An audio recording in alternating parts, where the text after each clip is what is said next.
Bonjour à tous, aujourd'hui on va tester le nouveau Aerostorm DRS, la machine de contre-la-montre de la pierre en version disque. C'est la nouveauté de ce printemps 2021. Allez, c'est parti. S'il y a bien une marque qui nous a fait son petit effet en cette année, c'est la pierre, avec le renouveau du vélo de son contre-la-montre, l'Aerostorm DRS. DRS signifie Drag Reduction System, soit littéralement traduit système de réduction de la traînée d'air, et traduit sur le terrain par machine à rouler vite, et peut-être même très vite. Le constructeur dijonnais qui s'est fait racheter par Axel Group a su garder son ADN et savoir-faire tout en bénéficiant d'une équipe d'ingénieurs renforcée. Le design est sublime, et même s'il déroule pas complètement de l'ancienne version, il est quand même vachement plus brutal. Ces lignes massives lui procurent une gueule de massacreur de chrono, à la fois aéro et puissant. Ces lignes sont sculptées à merveille, on aime. Équipé d'un groupe Shimano mixé en durail sur la partie levier et freinage et en Ultegra du côté de la transmission, c'est-à-dire le pédalier, la chaîne et les dérailleurs. Et on souligne un gros point de réussite, l'intégration du boîtier de chargement dans le tube diagonal permettant de faciliter le chargement du vélo.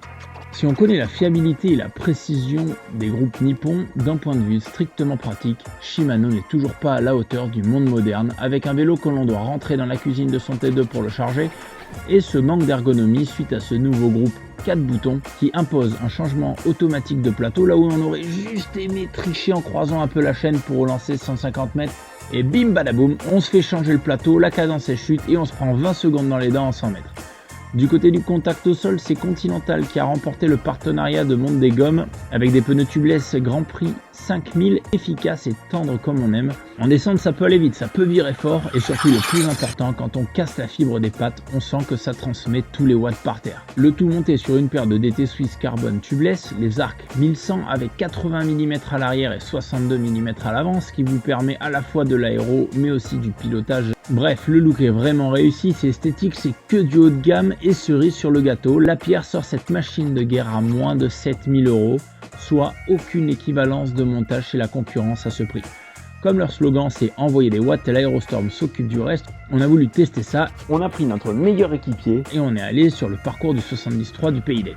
Les connaisseurs apprécieront les routes sinueuses, les grands bouts droits venteux, le col du Sangle, bref, de quoi mettre le vélo en condition dans toutes les conditions. Leur slogan prend tout son sens dès que l'on prend la machine en main et que l'on commence à tirer des grands bouts droits tempo. Le chrono s'affole, un com, puis 2, puis 3, c'est agressif comme on aime, peut-être un petit peu trop pour le club 3e âge qui, passé ses 55-60 ans, ne voudra pas se risquer à une position d'attaque de chrono. Mais bon, ces mecs-là auront l'excuse de dire « Ah, si vous saviez, quand j'avais 20 ans, le vélo que j'avais, tout ça, tout ça ».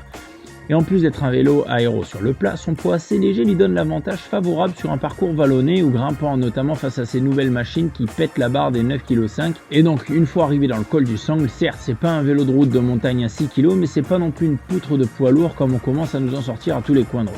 La rigidité du cadre lui permet de transmettre les relances en danseuse. Bref, on a vraiment apprécié, c'est un vrai vélo de coursier et à ce prix, c'est non seulement l'une des meilleures machines à rouler du marché, mais c'est le meilleur rapport qualité-prix et ça, c'est indiscutable.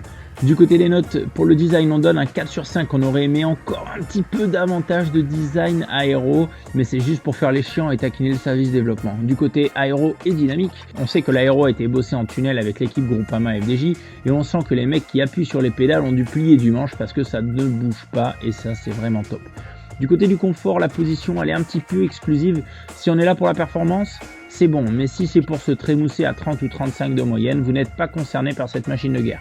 On note ici le bémol des accoudoirs, un petit peu cheap à notre goût avec une tranche de mousse collée au double face.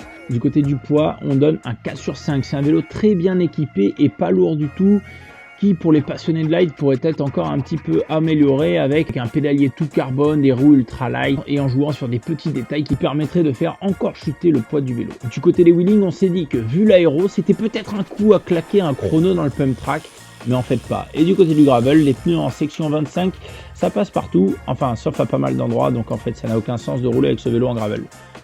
Voilà, vous savez tout sur ce nouveau Aerostorm DRS. N'oubliez pas de vous abonner à la chaîne et à très bientôt pour un nouveau test.